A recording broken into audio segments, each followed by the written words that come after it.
Hey guys, my name is Montana. I'm coming to you live from G-Tech, and today I'm going to be talking to you about the timing belt and what it does to help the relationship between the camshaft and the crankshaft.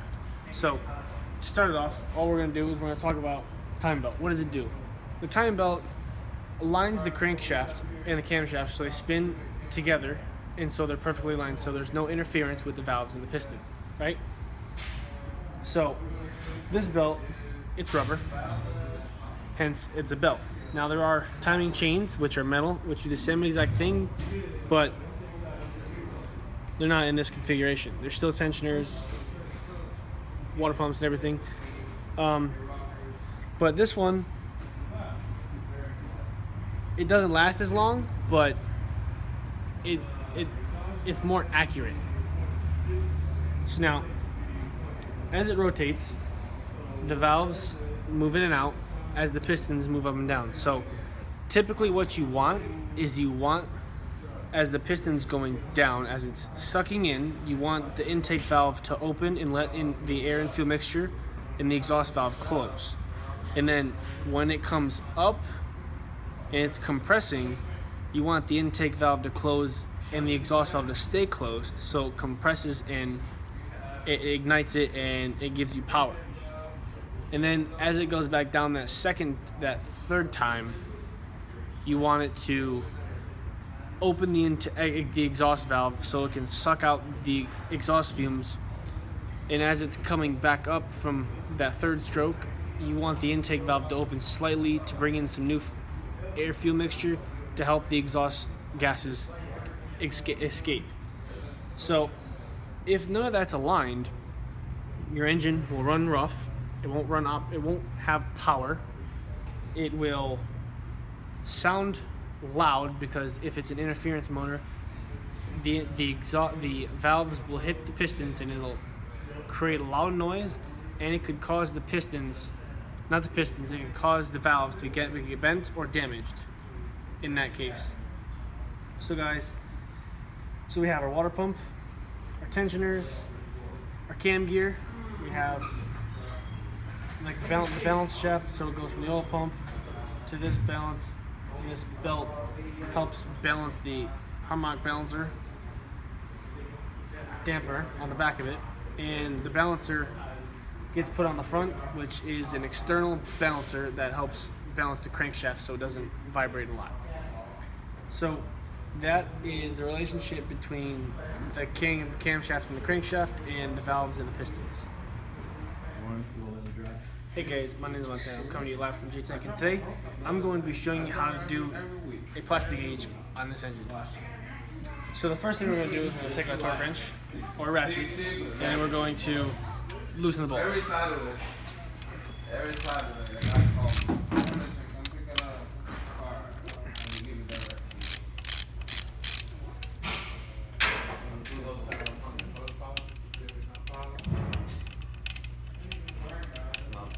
Now what this test does is it allows you to find the clearance between the bearings. So we're going to take this off, set it aside. Now we're going to wipe this off, this old one.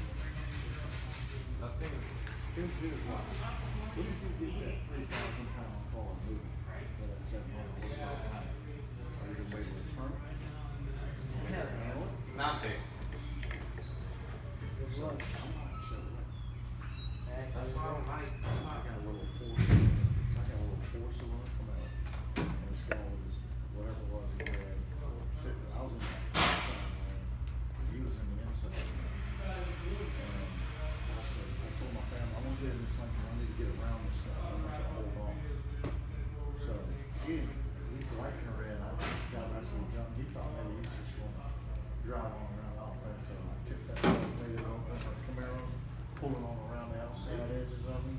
He had to take his foot off the gas because he couldn't handle that car. You know why I don't like Camaro. You know why I don't like it? He couldn't even get nowhere near me until I slowed down so he could get fast. You know what's the only thing? You know what's the only thing I don't like about, I'm sorry, I was saying that American cars?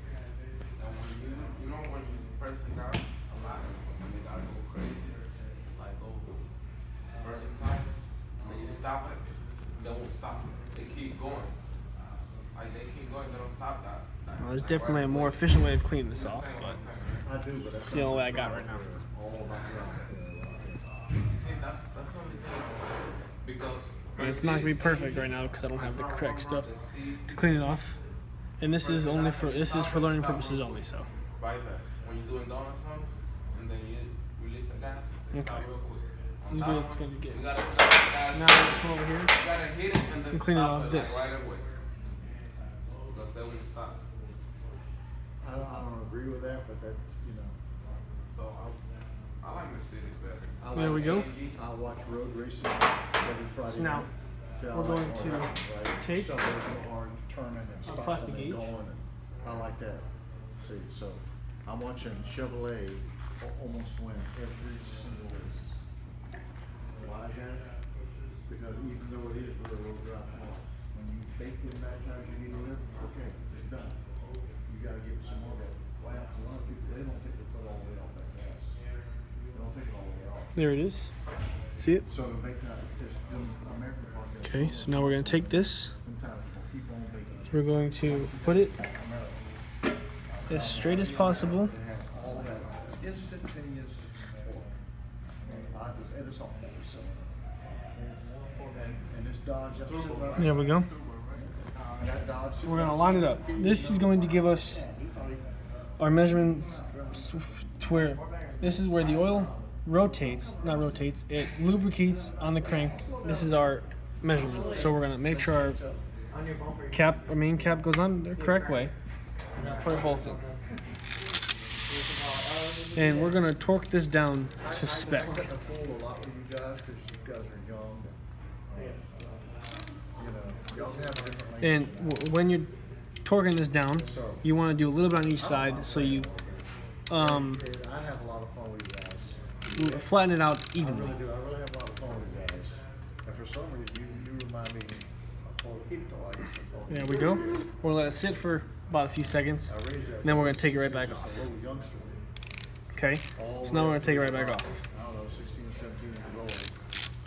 And then I had to leave. There we go. You know, I still got a picture of him to this day. Take these out. He's in,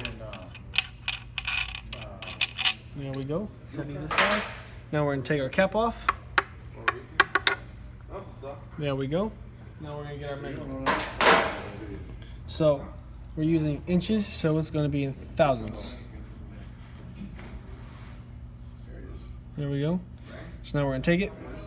We're gonna measure it. So he's about 35 years old. it's not 6 thousandths. It's not 4 thousandths. It's 2 thousandths. So we have 2 thousandths clearance between the bearing and the crank for the oil to lubricate.